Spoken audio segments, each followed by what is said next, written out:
Bonjour frères humains. Aujourd'hui nous allons parler de ceux qui sont morts sur la presqu'île de Gallipoli, pour la plupart des gens qui étaient venus d'Australie et de Nouvelle-Zélande, et c'est à eux qu'on dédie cet hommage aujourd'hui pour cette date fatidique du 25 avril 1915.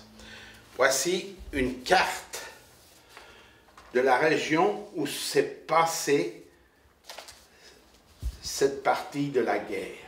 Vous avez ici une carte de la région qui montre les pays des Balkans où la guerre vient de se terminer en 1912, et vous avez ici un passage qui va de la mer Égée dans la mer Marmara dans la mer Noire.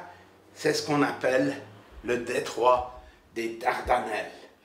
Et c'est dans ce détroit des Dardanelles, dont voici le détail, c'est dans ce détroit des Dardanelles que s'est passé cet élément extrêmement grave. Et voici la péninsule de Gallipoli, une genre de presqu'île, une pince ici, tout ça, voilà ici même, Gallipoli. Voilà la Turquie, la mer Marmara, la mer Égée, et ici le golfe de Saros. Et voilà une autre carte encore. Attendez, je vais mettre ça là. Voilà une autre carte ici qui montre les forces en question, qui vont démontrer qui sont les belligérants. Voilà où Anzac a débarqué, n'est-ce pas, où il a produit son effort, et c'est là que nous allons vous expliquer ce qui s'est passé sommairement. On ne va pas vous faire toute l'histoire, de cela, mais nous avons choisi quand même de vous présenter les belligérants pour que vous sachiez ce qu'il en était. Alors, dans les belligérants, nous avons le grand sultan Mehmed VI, qui lui est l'empereur en quelque sorte de l'Empire ottoman. Il a un général qui connaît bien la région de Gallipoli et qui lui va bénéficier de toute cette guerre, c'est Mustafa Kemal Atatürk, que vous voyez même ici en présence de ses soldats. Il est ici, Atatürk. Et de l'autre côté, vous avez les forces britanniques, peut-être entièrement dirigées par cet homme, qui est Lord Winston Churchill, First Lord of the Admiralty, donc le premier lord de l'amirauté, le chef de guerre, c'est lui. Ça va être un peu un drame, cette histoire de Gallipoli. Alors, bon, à la fin, vous voyez, il n'est pas très content, mais je vous l'ai quand même pris pour vous le montrer, ce pauvre homme qui, lui, a eu la lourde charge de conduire les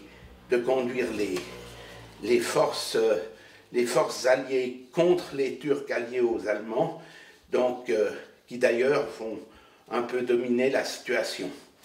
Voilà, donc voilà notre chef. Bien sûr, maintenant, comme je vous l'ai montré sur la carte, il va y avoir le débarquement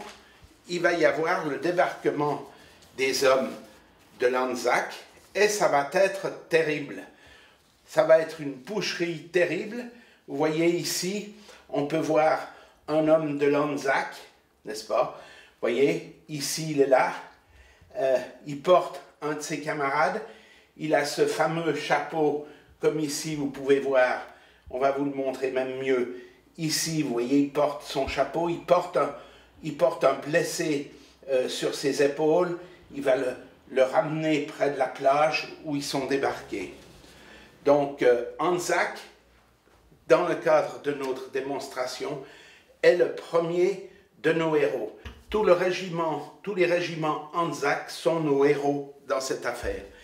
Et dans ce cadre, il faut détacher un autre héros qui est aussi très connu en Nouvelle-Zélande Et en Australie, c'est ce monsieur Simpson Kirkpatrick, qui est plus intéressant ici à voir encore, parce qu'il est là, avec son âne, pendant des jours, moins d'une semaine, il va aller chercher des blessés, transporter de l'eau, transporter de la nourriture, avec son âne. Lui et son âne sont les héros encore aujourd'hui admirés de cette période 1915, de leurs actes de courage, Le troisième héros principal dans cette affaire, eh bien, ce sont les femmes. Les femmes qui sont restées en Australie, en Nouvelle-Zélande, et qui ont fabriqué le biscuit de l'Anzac. Le biscuit Anzac, c'est-à-dire que pour manifester leur amour et montrer qu'elles n'oubliaient pas leurs combattants, ces femmes ont fabriqué un biscuit, ce biscuit très particulier parce qu'il fallait qu'il tienne le coup. Il mettait 4 mois déjà pour arriver en bateau jusqu'au lieu de la guerre, et là, il était distribué aux soldats. C'est un biscuit un peu dur, le voilà ici en photo, parce qu'il est en photo de héros, vous voyez. Nous ici, on a voulu le refaire. Donc, on n'a pas voulu utiliser la noix de coco, ça aurait donné cette texture. On a utilisé de la noix, des noix. Donc, ils sont un peu plus bruns, plus ils ont peut-être passé un peu au four. Hein. Mais enfin, ils sont là, ils ont le même goût à peu près. Enfin, j'en sais rien parce que j'étais pas là-bas. Mais enfin, vous voyez, on a voulu que ces biscuits soient aussi des héros dans cette guerre parce qu'ils sont la contrepartie importante de l'amour qui est envoyé à ces soldats. Ce qu'il y a de très important aussi, c'est de penser que ces soldats n'étaient pas que des soldats, c'était aussi des hommes. Donc je vais vous le remettre, je vais vous les remettre, vous voyez. C'était aussi des hommes. Et ces hommes, s'ils sont venus depuis là-bas, en n'ayant jamais dit « on n'en a rien à foutre de ces cons », en pensant à nous qui étions là en Europe, et puis qu'eux, ils étaient de l'autre côté de la terre, ils sont venus quand même, mais ils sont venus parce que c'était des hommes. Et chez les hommes, il y a toujours cette notion d'aventure magnifique. Donc il fallait que l'on soit un peu dans l'aventure. Bien sûr, nous, on devrait avoir honte de parler de ces gens quand on voit ce qu'on a fait de ce monde, un monde idiot et minuté, que eux, finalement, leur temps était intemporel et l'aventure constante. Et bien voilà, c'était pour l'aventure qu'ils sont venus. Ils sont venus là, ils se sont battus. C'est des grands héros. Il faut avoir le respect de ces gens. D'ailleurs, on va vous donner aussi une autre vision de tout ça. C'est que peut-être ça n'aurait pas dû avoir lieu. Alors, pour cela, on vous a mis une photographie du café du Croissant. Le café du Croissant, c'est où a été assassiné le pauvre Jaurès. Jaurès, c'était aussi un homme, c'est pas seulement un socialiste, un écrivain de l'humanité, c'est aussi un homme qui a lutté, qui croyait dans la paix, qui croyait dans l'amour des gens, qui croyait dans ces choses-là, et il s'est fait assassiner par un forcené qu'il a tué alors qu'il était en train de déjeuner, ou plutôt de dîner, au café des Croissants. Et c'est bien triste que l'affaire ait débuté, que la guerre ait débuté sur la base de l'assassinat de cet homme qui finalement aussi, à la fin, devient aussi un héros. Alors, maintenant, je vais vous remettre ici une photo de la manifestation au cimetière de Gallipoli, et vous pouvez voir ce magnifique piper qui joue quelque chose pour eux. Et moi-même, je vais vous lire un poème. Et voilà mon poème. À ceux de Gallipoli, coup de sifflet, Répétez. Silence. À l'attaque, Anzac. Laissez dans la tranchée la peur et les regrets. Sortir en hurlant le regard droit, imbibé de larmes.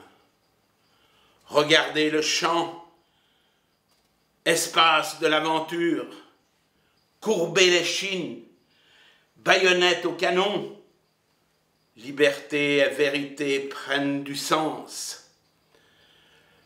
Le métal hurlant traverse les chairs, ça fait 100 ans que le plomb fond pour écrire, pour crier « je vous aime ».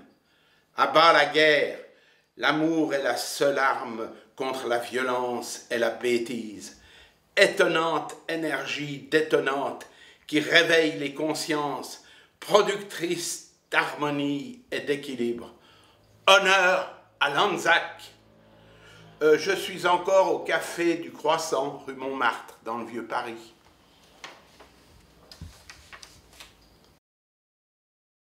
Un petit message d'hommage à ces gens qui se sont battus si loin, venus de si loin pour nous. Et c'est pour eux que je bois à leur courage.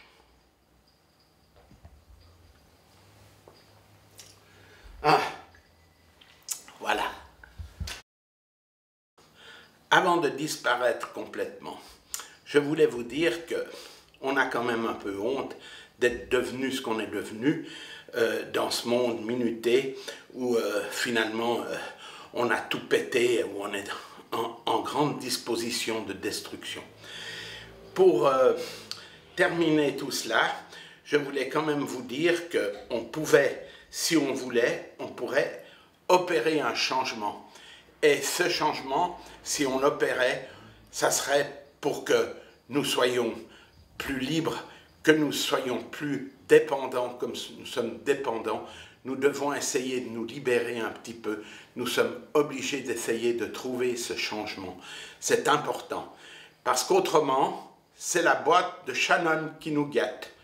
Et la boîte de Shannon, vous pourrez la voir tout de suite après mon départ. Au revoir cette fois.